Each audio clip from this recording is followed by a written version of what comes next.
What's going on, everybody? It's your boy Sean Malone with I Shoot Fights, your home for all things fight photography related. So today I want to kind of go into answering a question that I get a lot when I tell people that I'm a fight photographer. And it's like, have you ever shot the UFC? Have you ever shot the UFC? What is that like? What is that like? And I have shot the UFC. And by the grace of God, I was able to shoot UFC 171 in Dallas for the Dallas Morning News. And honestly, it was the opportunity of a lifetime.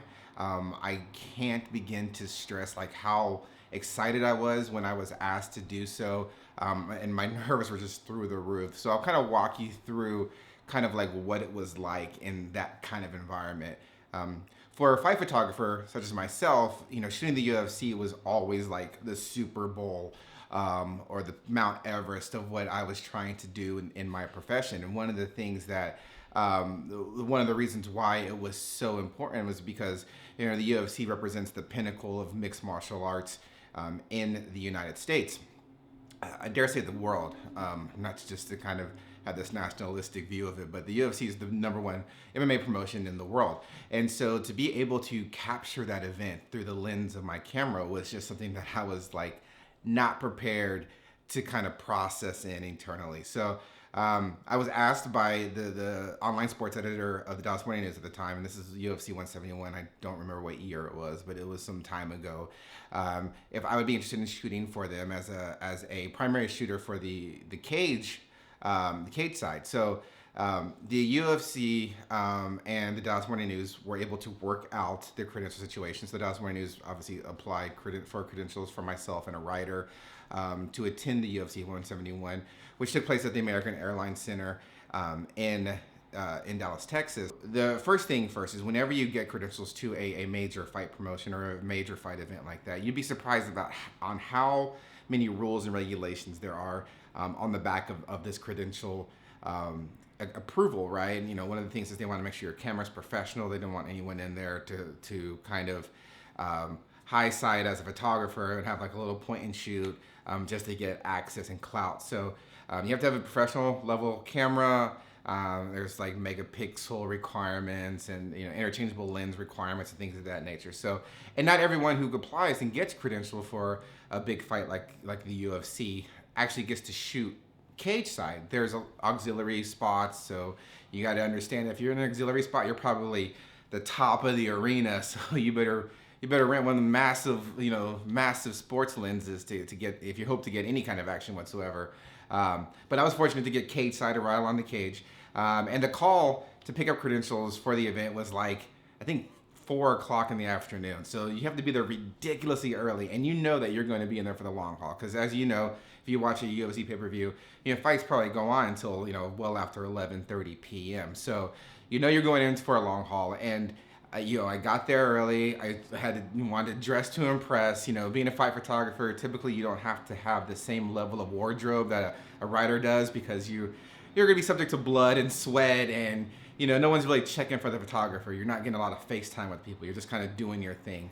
I'm getting there. I'm all nervous. I get there. I'm on the credential list. Praise God. And then I meet they kind of show me where the media room is, and the media room is this like holding area. And chill area where the media members get to kind of like, if you're a writer, you can like file your copy, you can write, there's Wi-Fi. If you're a photographer, you can kind of go through your photos and stuff like that. It's kind of like a space off the floor. It's kind of quiet that lets you kind of get some work done, both pre-event and like post-event. So I get there. The first fight I think is like in an hour. They have food. They have like a buffet spread and some snacks, and so you quickly get a bite to eat, but you want to kind of see where you're spotted, or where you want to see where you're situated.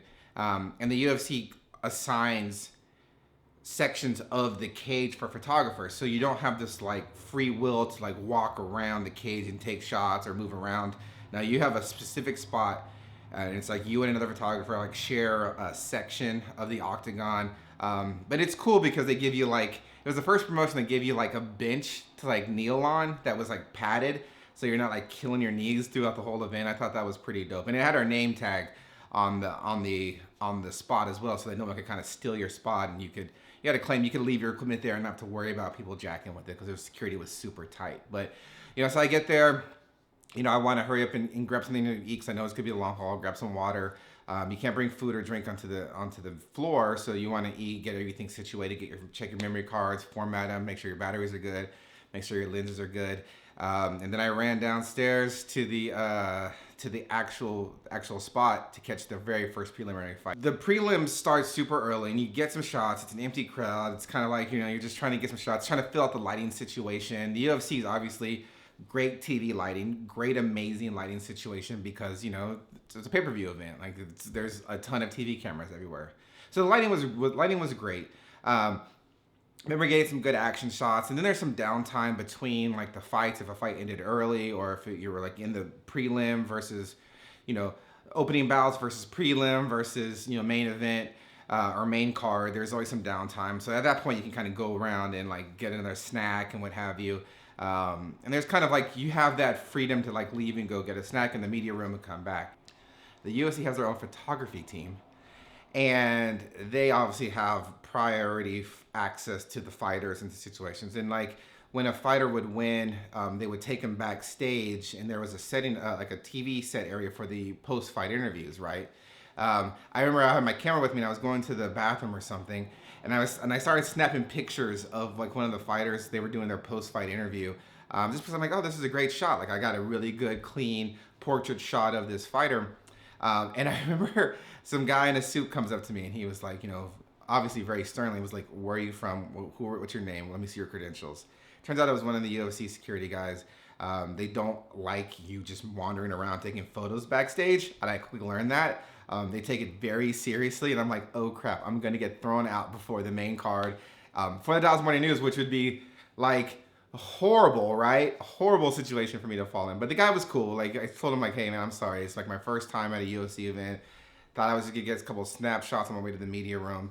Like no harm, no foul. And he was cool. He was like, all right, just keep it moving. You can't shoot back here. You can only shoot at your designated spot. So word to the wise, if you ever get credentialed and it's your first time at a UFC event, you can only shoot from your location that is assigned. You do not be shooting around in the back thinking you get some photos for your scrapbook. It's not gonna happen. So, event goes on without a hitch. At the time I was training Octagon MMA, so we had some teammates on the card. I got some good shots of them. It was good to see some of the people in the audience. A lot of people in the fight community were there because it was like the first like major UFC event to hit Dallas.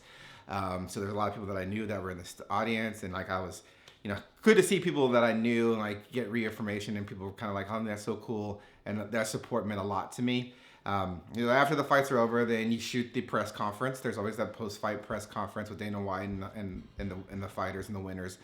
So you get some shots of that, just to make sure that you never know what's going to happen. And then, after that, for the Dallas Morning News, they had a very hard deadline if it was going to make the print edition. So I had to like run, and the Wi-Fi was so wonky at the American Airlines Center. Like I remember like, crap, I can't get anything uploaded quickly. So I like literally had to drive to like the local Denny's because again, it was like midnight. Found a Denny's, was able to use their Wi-Fi while eating some fried chicken sticks to get my photos to the Dallas Morning News before the cutoff was.